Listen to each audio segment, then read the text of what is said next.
What's going on, guys? Coach Joseph here. I'm going to go over our workout for tomorrow, September 11th. So we're doing our 9/11 Memorial WOD. There's a couple of different versions out there, but this one is going to be nice and spicy. So make sure you get a good, if you're coming in the morning, get you a good breakfast. If you're coming later in the afternoon, make sure you're eating your meals throughout the day and drinking plenty of water so that you're ready for this long workout. But it's going to be good, guys. You know, obviously this is a day we probably all remember. So bring your A game, put all of your effort into this, and just, you know, get after it and make it count. All right, so it's one straight through workout today. So you're going to start with, you have a buy-in and a cash out, okay? A 2001 meter row to start with, or you can start with the run, and then whichever one you start with, you do the opposite at the end, okay? So if you start with the row, then you're going to finish with the 2001 meter run, all right, or vice versa. If you, you know, just know that's just out of reach for you, it's going to take too long, cut that number in half, okay? So do a 1K row and then a 1,000 meter run, and you can even cut it down further from that, but that's where I would start as far as a scaling option.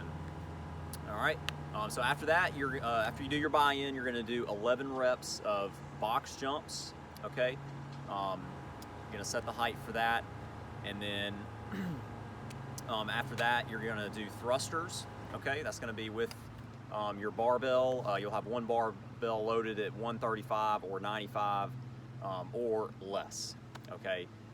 That's not a lot of reps, 11 of each of these, so you can go kind of heavy on the barbell, but just, you know, something that's not going to take you forever to do the 11 reps, okay?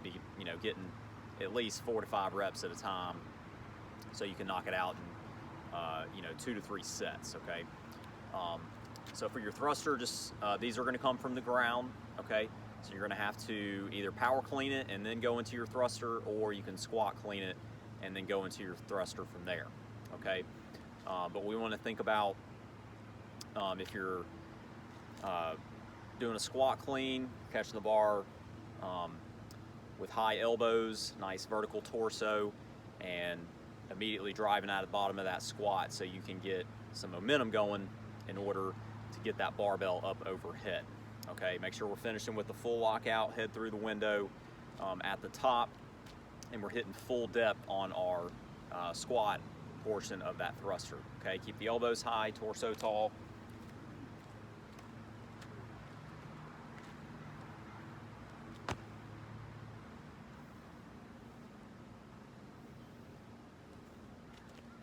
All right, so that's what we're looking for there.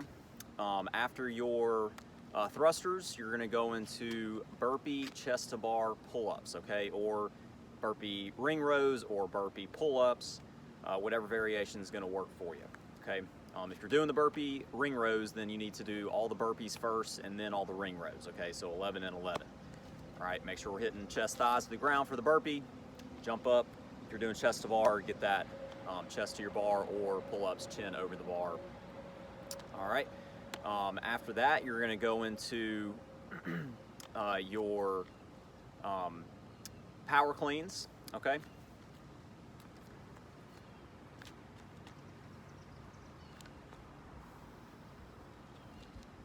So not a full squat on those, but you are pulling it all the way from the ground, okay? Catching in that quarter squat, nice high elbows, and then fully stand, lock the hips out for a final complete rep, okay? So knock your power cleans out, and then you're gonna go into handstand push-ups. If you don't have handstand push-ups, you can do seated dumbbell press, okay? You know, pick a somewhat challenging weight, since again it's only 11 reps. You can kip on the handstand push-ups. If you even want to do these on your box that you're using for your box jumps, then use those, okay? Where you're on your knees, get your butt as high as possible so your torso can be as vertical as possible, and do your handstand push-ups on the box, okay? After the handstand push-ups, you have your kettlebell swings, All right, these will be 70 or 53 or less. All right, all the way overhead. Okay, pushing the hips back, nice flat back, full lockout overhead. All right, really use that posterior chain, use your butt.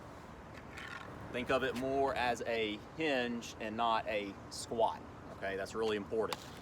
All right, after your kettlebell swings, you have your toe to bar. Okay, if you don't have toe to bar, you can do hanging knee raise, hanging leg raise, or reverse crunches. Okay, then after that, you have deadlifts. Okay, so starting from the ground.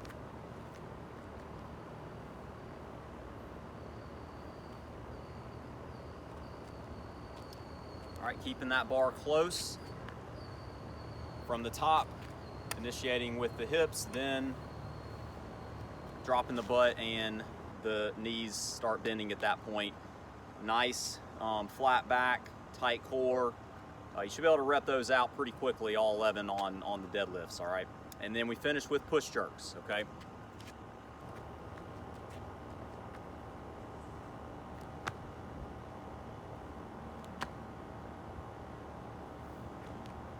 All right, so you get the extra bend in the knees, catching in that quarter squat. Make sure you stand fully out of the jerk position, arms locked out overhead, and then you finish your crash out. All right, so either the row or the run, depending on what you started with. But it's just for the weighted movements. It's just one time through. Okay, 11 reps of each one of those. All right. But that's it, guys. So that's how that's going to flow. It's going to take a little while, mainly because of the cardio pieces. So be prepared mentally, and we'll see you tomorrow, guys.